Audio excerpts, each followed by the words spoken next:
Good evening and welcome to Kardec Radio. This is the 6 p.m. Monday evening daily prayer, and my name's Teresa Castro, and I'm going to be sitting in for Sunshine this evening. And our message today before our prayer is from a reading from the Gospel 101 by Luis Hugh Rivas. And it's a nice, easy read book. It's especially good for children and people who are new to Spiritism, because sometimes the gospel, the size of it can look a little daunting to people. So this is a nice, easy read people can do. Okay, and the message we're going to read is the gospel and the future. So it's actually the last chapter in the book. The gospel and the future. Lack of love is humanity's main problem. It starts with the lack of self-love. As long as one does not love oneself, one does not value oneself, one does not aspire to grow to a better state, one does not recognize oneself as a child of God. Hi, Abby Shear. Thank you for signing in. Nice to see you this evening. We're reading from the Gospel 101 by Luis Hugh Rivas, The Gospel and the Future. The purpose of Christ is to love oneself, to recognize oneself as an immortal spirit, heir to the Father's glory. The gospel proposes to human beings to recognize themselves as future angels, seeing all beings, humans, animals, and plants, as their neighbors, their evolving brothers. And the only way to their happiness is the practice of love in all its forms. The humanity of the future will better understand the teachings of the gospel and will act in life following higher values. How to achieve enlightenment. In essence, we are beings of light. We are luminous spirits. Our destiny is to transform ourselves into beings full of love. Through individual effort and unconditional love, our spiritual potential will awaken to full enlightenment. That's why Jesus told us, "Let your light shine." What will humanity be like in the future? It will awaken to the teachings of Christ, act with love and with higher values. It will take away from their hearts selfishness and pride, transforming the earth into a happy world. And there's another question. Have the spirits told us everything? No. If the spirits still do not say everything, it is because everything has to come at the right time. Providence does not reveal truths, but gradually. It always uncovers them as humanity is mature enough to receive them. Jesus said, "No one lights a lamp to put it under the bushel." Every teaching must be proportional to the intelligence of those to whom it is directed, since there are persons whom a radiant light would blind without enlightening. Since God has given them intelligence in order to understand and to guide them in the things of heaven and earth, they want their faith to be rational. And it is at this point that the lamp should not be put under a bushel, for without the light of reason, faith grows weak. And then what's very lovely about this book is he gives a little breakdown of what the future will be like in different categories. So with nourishment, he says that they will recognize that animals are their brothers and will not eat them. Health, they will love themselves more, for they will know that the origin of diseases is in the imbalance of the spirit. Economy, they will practice justice on a personal and social level by understanding the law of cause and effect. Sports, they will value life and will not jeopardize it practicing extreme sports. Recreation, They will eliminate all kinds of events that cause pain to others, such as circuses with animals, zoos, bullfighting, fighting sports, fishing, and sport hunting. Art. They will unite beautiful with good. Art will be useful. It will serve as healing and balance. Philosophy. They will understand life as a process of the spirit in its purification. Religion. They will find the way of love as the only means of their elevation.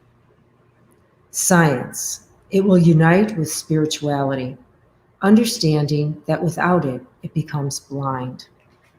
So this is a message of hope for the future.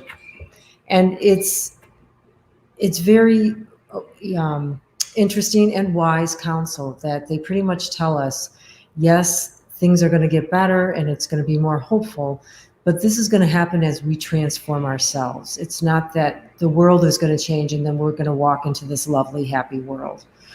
No, it's going to be a matter of us changing ourselves.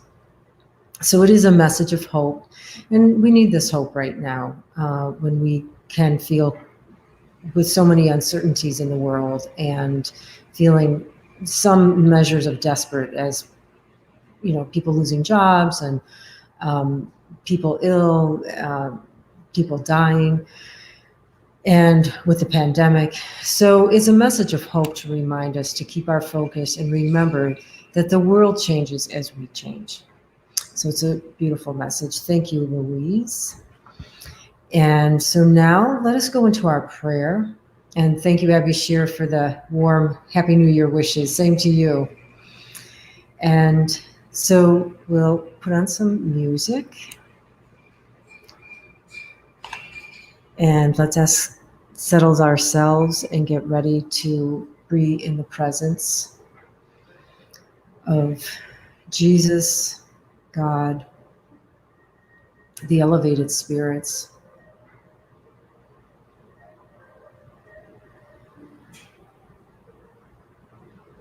We settle ourselves, connect with our breathing.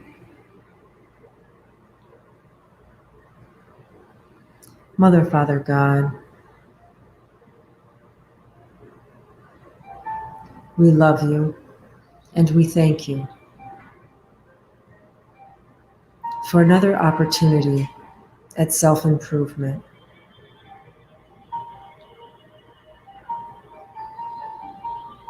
We are grateful for the opportunities you have given to us, the blessings you bestow upon us. Let us practice this love with each other as we forgive and we seek forgiveness.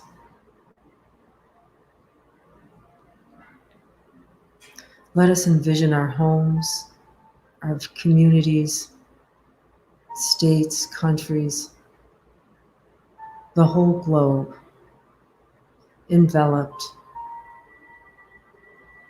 with the breeze of love.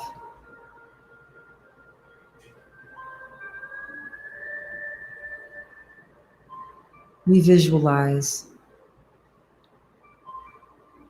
this cleansing breeze, knowing that all are affected. This cleansing of the air,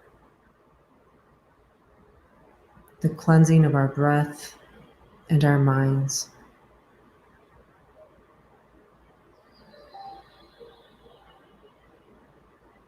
Help us to remember that we are equipped with all we need in navigating the trials and issues of life. We trust you, Eternal Father. So with calm, we face yet another day, serenity, and a knowing that we are never alone, and that help is always available to us. Let us be accepting of the answers we receive. We take a moment to send out prayers of hope,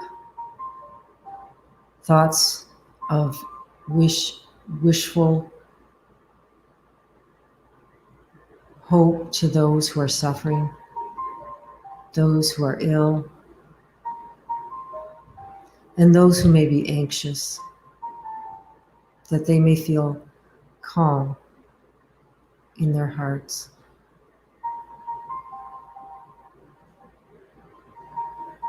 We thank you for all the beautiful books we have received, the messages and lessons we are learning.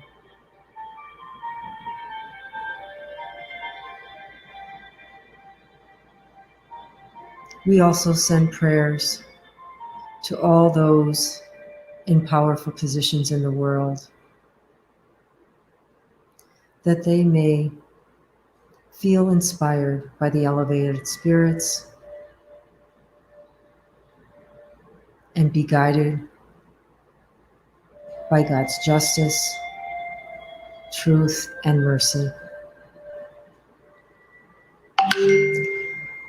We ask for a blessing and protection